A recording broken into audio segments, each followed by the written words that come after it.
Viral ang isang kasalan sa Amlan, Negros Oriental matapos simulan ng pari ang misa kahit naglalakad pa ang bride.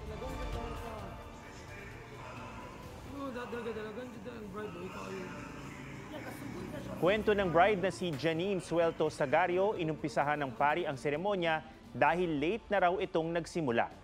Alas 8 ng umaga nitong June 8 nakaschedule ang kasal, pero gabi bago ang kasal ay sinabihan daw sila ng kanilang ninang na naurong ito ng 9:30 ng umaga.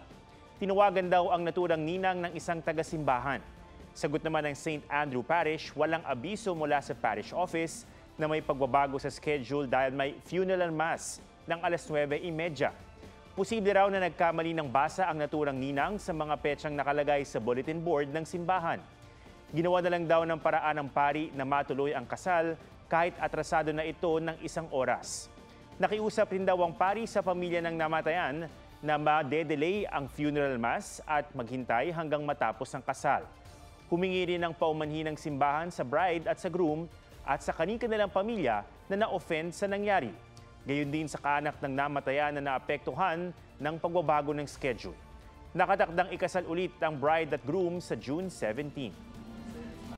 Mga kapuso, alamin ang State of the Nation.